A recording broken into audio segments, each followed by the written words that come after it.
शिवाय। दोस्तों बोलो राधे राधे। आज की इस वीडियो में मैं आपको श्री कृष्ण जन्माष्टमी की कथा सुनाने वाली हूँ और इस कथा को आप आनंद पूर्वक सुनिएगा। और अगर अभी तक आपने हमारे चैनल को सब्सक्राइब नहीं किया तो प्लीज़ चैनल को सब्सक्राइब जरूर करिएगा और ईश्वर आपके परिवार पर अपनी कृपा बनाए रखे। भाद्रपद कृष्ण अष्टमी को श्री कृष्ण जन्माष्टमी कहते हैं क्योंकि यह दिन भगवान श्री कृष्ण का जन्मदिन मनाया जाता है। इसी तिथि की घनघोर अंधेरी रात को रोहिणी नक्षत्र में मथुरा के कारागार में वसुदेव की पत्नी देवकी के गर्भ से भगवान श्री कृष्ण ने जन्म लिया था। यह तिथि उसी शुभ घड़ी की याद दिलाती है और सारे देश में बड़ी धूमधाम से मनाई जाती है। जन्माष्टमी के दिन भगवान श्री कृष्ण की जन्म संबंधित कथा भी सुनते हैं और सुनाते हैं, जो कि मैं आपको सुनाने जा रही हूँ। द्वापर युग में भोजवंशी राजा उग्रसेन मथुरा में राज्य करता था। उसके आताई पुत्र कंस ने उसे गद्दी से उतार दिया और स्वयं मथुरा का राजा बन बैठा। कंस की एक बहन देवकी थी, जिसका विवाह वसुदेव नामक यदुवंशी सरदार से हुआ था। एक समय कंस अपनी बहन देवकी को उसकी ससुराल पहुंचाने जा रहा था।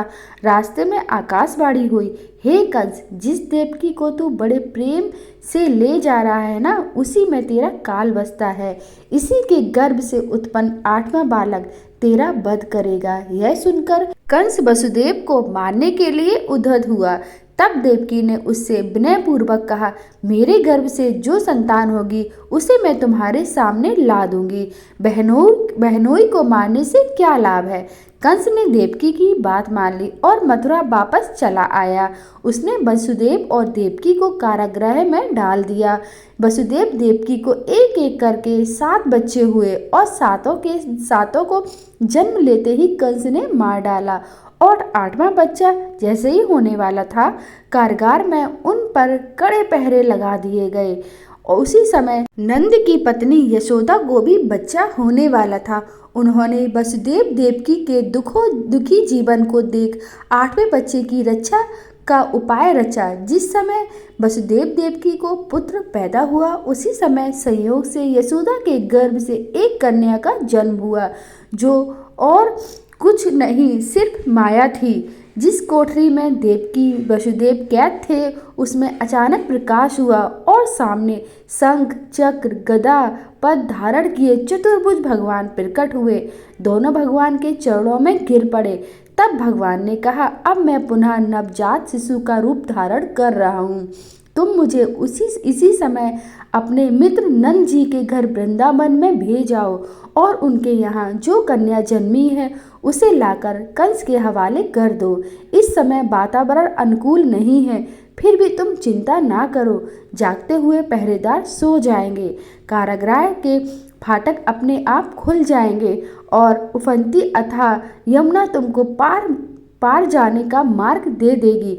उसी समय वसुदेव नवजात शिशु रूप श्री कृष्ण को सूप में रखकर कारागृह से निकल पड़े और अथाह यमुना को पार कर नंद जी के घर पहुँचे। वहाँ उन्होंने नवजात शिशु को यशोदा के साथ सुला दिया और कन्या को लेकर मथुरा आ गए।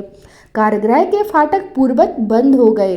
अब कंस को सूचना मिली कि वसुदेव देवकी को बच्चा पैदा हुआ है। उसने बंदी गृह में जाकर देवकी के हाथ से नवजात कन्या को छीनकर पृथ्वी पर पटक देना चाहा, परंतु वह कन्या आकाश में उड़ गई और वहां से कहा, अरे मूर्ख, मुझे मारने से क्या होगा। मुझे मारने वाला तो वृंदावन में जा पहुंचा है और वह जल्द ही तुझे तेरे पापों का दंड देगा। नंद और यशोदा ने श्री कृष्ण को पाला और श्री कृष्ण ने कंस का वध किया। जन्माष्टमी के अवसर पर लोग श्री कृष्ण की पूजा करते हैं तथा धूमधाम से इस त्योहार को मनाते हैं। दोस्तों, ये थी श्री कृष्ण जन्माष्टमी की कथा। वैसे तो श्री कृष्ण की बहुत सारी बातें हैं, बहुत सारी लीलाएं हैं, जो कि आपको हमारे चैनल पर जल्दी सुनने को मिलेंगी। तो दोस्तों, आज का ये वीडियो कैसा लगा हमें कमेंट करके ज़रूर बताइएगा। इस कथा को पढ़कर और सुनकर आप अपने कृष्ण जन्माष्टमी के व्रत को पूरा कर सकते हैं। तो कमेंट बॉक्स में जय श्री कृष्णा लिखना बिल्कुल भी मत भूलिएगा। बोलो ओम नमः शिवाय, राधे राधे, जय श्री कृष्णा।